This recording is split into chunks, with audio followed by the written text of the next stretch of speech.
we met with the ambassador of India, and he gave a bit of a presentation, and then we asked a variety of questions.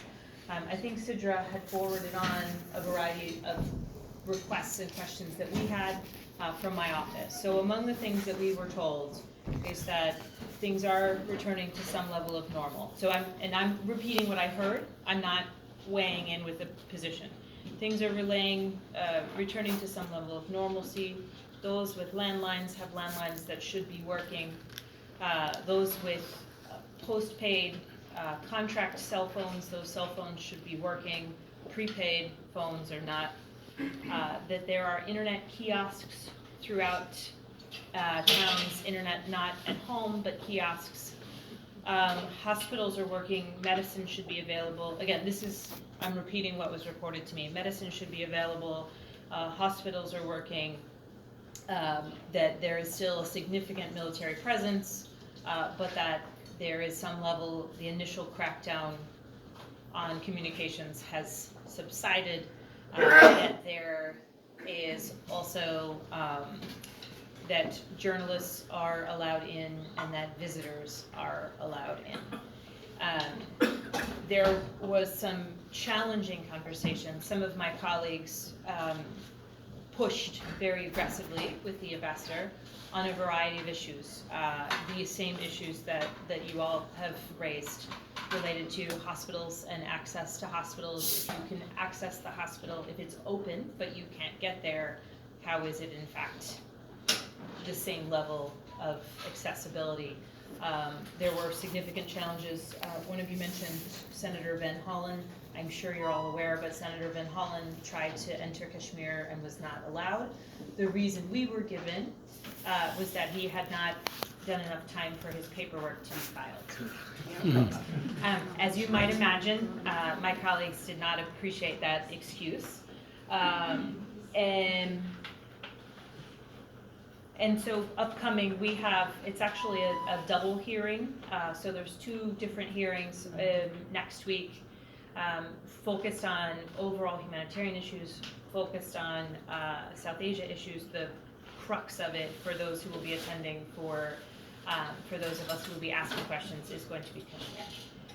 So these are, I'm sure many of you do know this, but if you don't, these hearings are open to the public. Anyone who is interested in attending, they are open to the public. At times, there are sometimes lines to get in, typically not, particularly for subcommittee hearing meetings. But I mention that in the event that anyone does want to attend.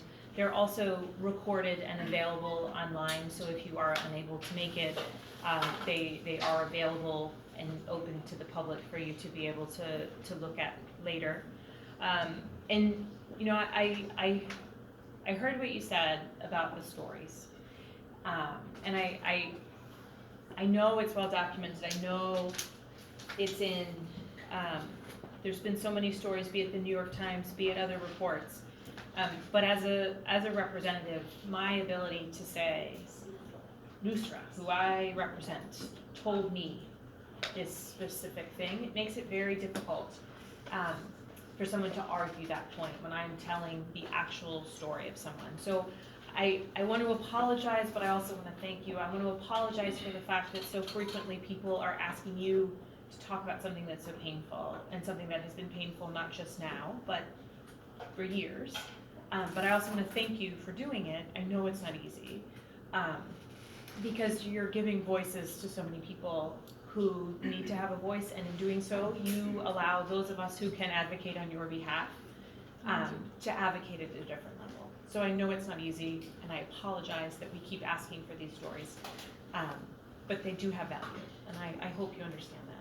And where I can give voice to your stories and to your family's stories, I don't do it lightly, and it's a humbling opportunity to be able to advocate and tell the stories, be it about parents and children. So I thank you for that. In terms of the things that I plan on focusing on next week, it is on the humanitarian side.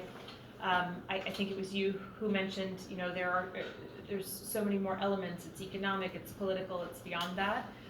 But the focus of so much of what I'm going to be talking about next week during the committee with the questions I will be asking will be focused on the humanitarian side.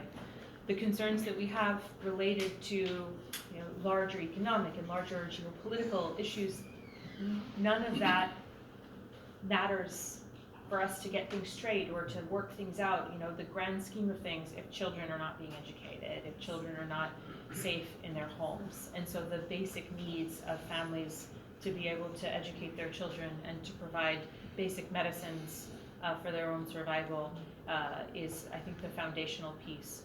So while there may be larger conversations about the kind of overall geopolitical challenges, those are significant and ongoing, but the basic problem here is we have seen an increase in a humanitarian, in an area that has been challenged, that has faced a fair amount of oppression. We have seen an uptick and a pressure put in a place that has created a significant increase in the humanitarian hardships that so many families are facing. And so if anyone wants to have a further conversation, wants to talk about this further, on the kind of with my DC office or my Richmond office on the official side, I'm happy to continue the conversation. I'm grateful that we met in the office. I'm grateful for those who've come out here as well. If anybody does want to send anything to me directly, I'll leave an email address that you can send a note, anything you'd want me to highlight in the committee hearings. I can do that as I'm preparing for those early, well, I guess tomorrow. So thank you. On the larger issue, and I'm happy to talk more about Kashmir, but I do want to talk about some of the larger issues. One of the major motivators for me to run initially, or to even consider running, was when there was the implementation of the Muslim ban. And I had worked as a CIA officer. I had focused on counterterrorism issues. I had focused on challenges that we, the United States of America, are facing internationally. And I know that our greatest partners in some of the challenges we are facing are men and women from around the world, men and women of all religions, men and women of all backgrounds, and particularly our Muslim neighbors throughout the Middle East. And I was at an event where I had the opportunity to hear my predecessor talk about the Muslim ban, the travel ban, and defend it.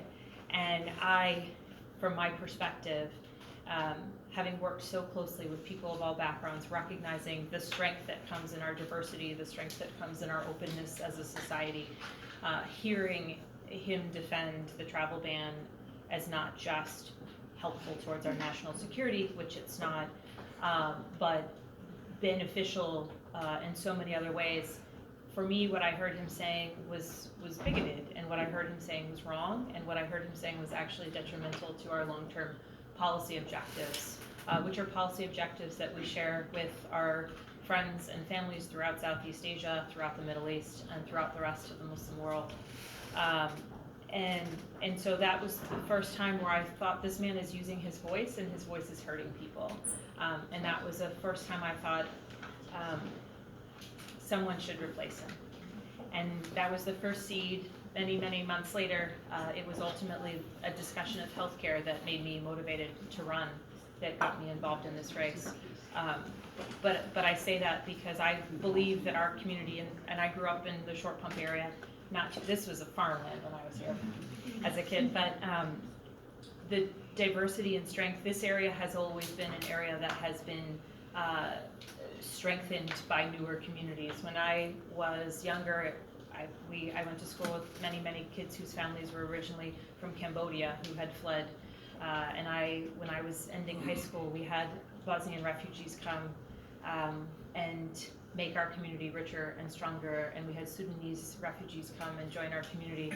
We've been a place where refugees have come, but in addition to that, people who have chosen to come here for work or for the promise of new, exciting adventures have come across all spectrums, across all countries. We have an incredible South Asian community, and I think that we are a stronger nation for the diversity that we have from people who choose to come here of their own accord to pursue different opportunities, and of course for those who are fortunate enough to come here when they need to, when there's challenges at home.